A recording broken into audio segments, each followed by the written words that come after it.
Hello everyone and welcome to Stan the Wine Man TV. I'm your host Stan Rattan and this is the Blue Collar Wine Show where I try to help you spend your wine dollars wisely. We're continuing with the Washington wine theme, and I was talking to a winemaker from Washington. He said, you know, the beauty of Washington State is that you can grow so many different varieties in Washington and they're very successful. And it's true. For instance, like in California, they try to do Merlot in the Central Coast, and you know they might as well just knock it off. The stuff is insipid. It doesn't have good structure. I mean, you know, I suppose you could, if you really searched, you could find a good example. But all in all, I would have to say that they probably shouldn't do Merlot in the Central Coast. But you know, like I said, Washington, you can do a lot of varieties. Grenache, Sangiovese, Cabernet Franc, Tempranillo. The list goes on and on of the different wines you can do in Washington State. And there's the topography in the, you know, Eastern Washington just has really the perfect weather and environment for grape growing. And all different, you know, you have the Columbia Gorge, you have Natchez Heights, you have the Ancient Lakes District. Now they're working on the Rocks appellation, which would share with Oregon and Milton Freewater.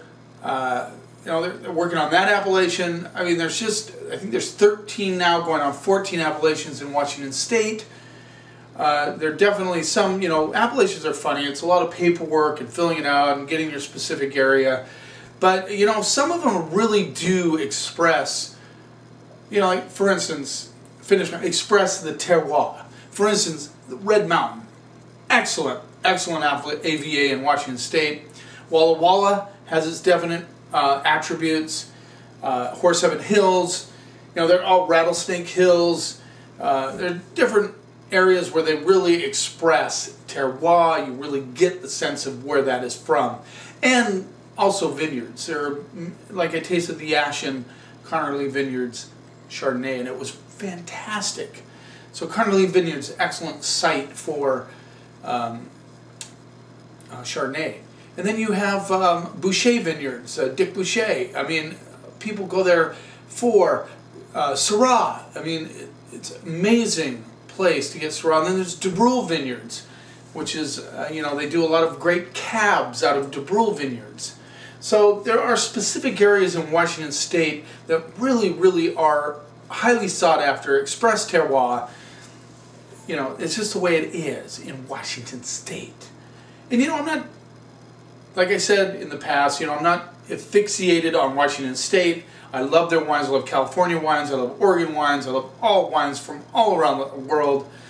But today this month, you know, a lot of my videos will focus on Washington wine, since it is Washington Wine Month. So I've decided what I'm going to do for my 100th episode. I think I'm going to pick two of my favorite wines under $30. My personal favorite wines right now that I've discovered under 30 bucks. And I'll talk about the progression of my videos and, you know, the blunders, which there are many, of my videos, things that have happened along the way, and you know, things I've learned along the way, and how I hope to improve over the next 100 episodes. You know, I appreciate those who are watching. I really do appreciate it.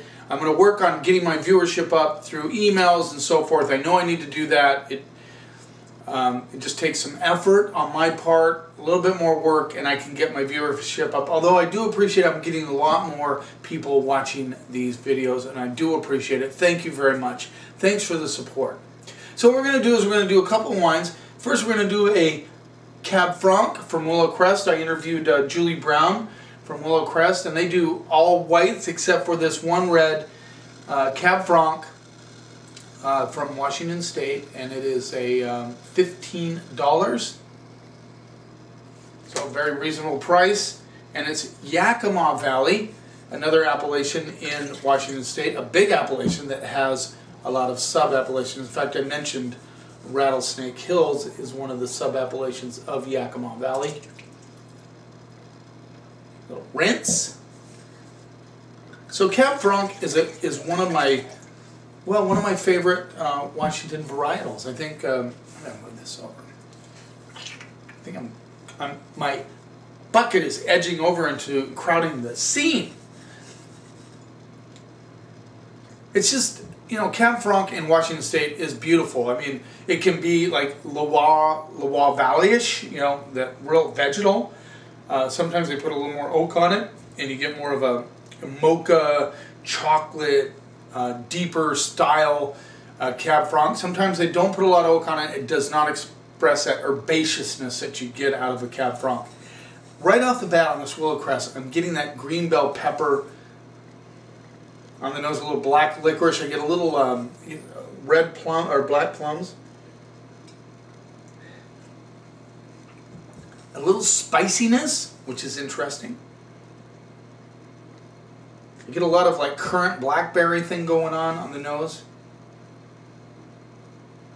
But the herbal part is not the dominant part of this wine, but it is underneath. You get a little bit of that green bell pepper, a little bit of that green salad thing underneath.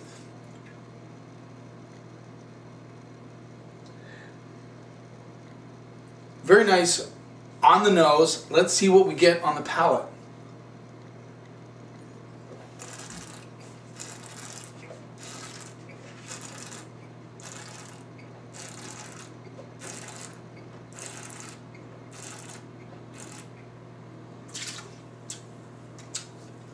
Now, as a retail guy selling wine to people, this is spot on, right in the middle of the road where people are going to like it. You don't get the herbaceousness on the palate.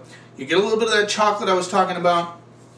There's a spiciness on the back end. A lot of like black fruits like blackberry and currants, and I get a little bit of that black plum thing coming through with just an underlying like red fruit, just a little bit of red fruit. But there's chocolate tones all day on the back of the mid palate into the finish.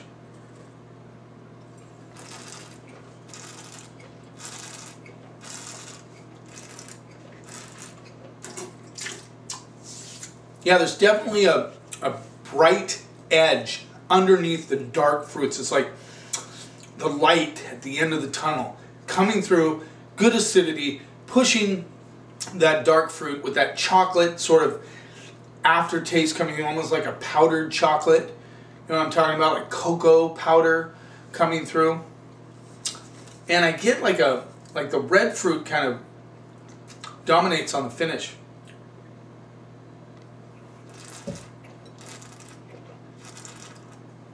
Very smooth, just a hint of herbaceousness, not much at all. This is a beautiful wine. I'm going to go B+, A- on this wine. I like it a lot for 15 bucks or 14 bucks.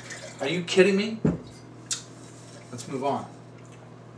Another varietal that does really well in Washington State is Sangiovese, an Italian. A lot of the Italian varietals do well in Washington State. Barbera does pretty good here. This is the Tamarack Cellars Sangiovese 2009. Did I get a vintage on that? The Willow Crest was 11. Tough vintage, by the way. Good job with a tough vintage. This is a Tamarack Cellars Sangiovese 2009 Columbia Valley appellation. $25. Well, Ron Coleman bringing it to the house, baby. 25 bucks. Ron Coleman used to be a sales rep turned winemaker. He has a little spot there in the airport in Walla Walla at an old firehouse. I like Ron Coleman. He's a funny guy. We visited with him a few years back, and he talked about how points don't matter to him, and we had all these scores up on the wall, and so these wine guys around, well, what about all these scores? He goes, well, they don't hurt.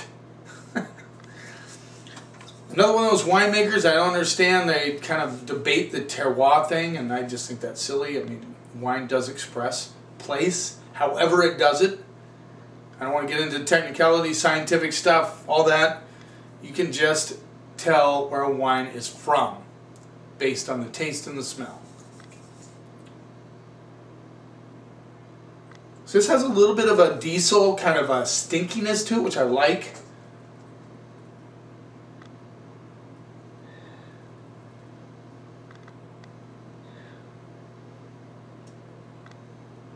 Real interesting, like ripe currants coming through. There's definitely a little bit of dark cherry. You get a little black raspberry elements coming through.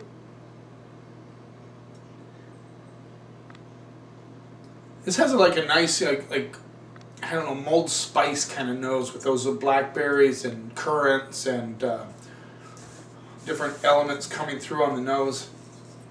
Black raspberry. It has a little leather action, which I find intriguing. Let's see what we get on the palate.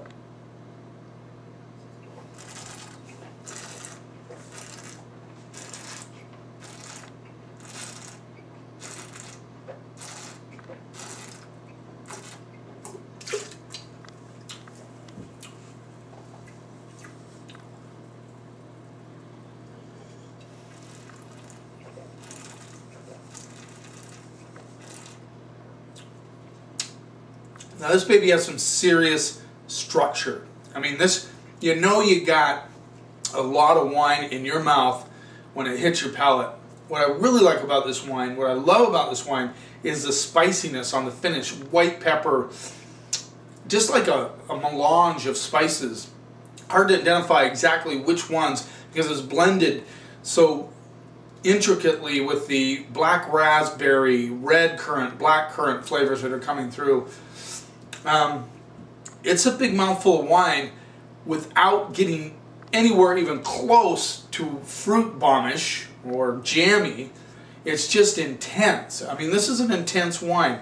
You get kind of red and black fruits together.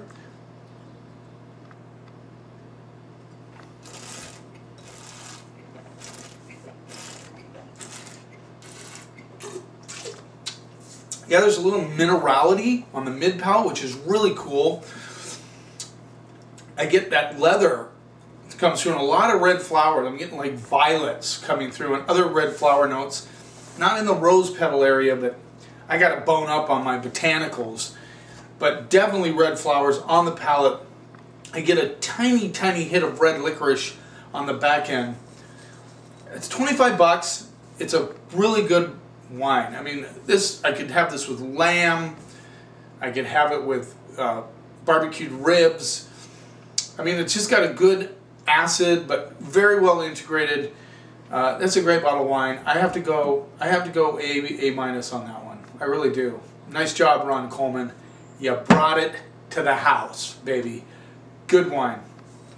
So I'm looking forward to continuing with the Washington Wine Month theme. I might throw a couple other things in there. I'm looking forward to episode 100. This is episode 98. I got one more to go before I hit 100. I hope you watch. I'm going to email out to all my large email group about episode 100. Just talk about what's been going on. I mean, 100 episodes. I think I've done pretty good. I've done well. Started in December, cold, got a lot of good suggestions. Shout out to all of you who have really, really tried to help me with these videos, and I've really gotten them more fine-tuned. I feel good about them now. Thanks for watching. Cheers, and here's to keeping the snob out of wine.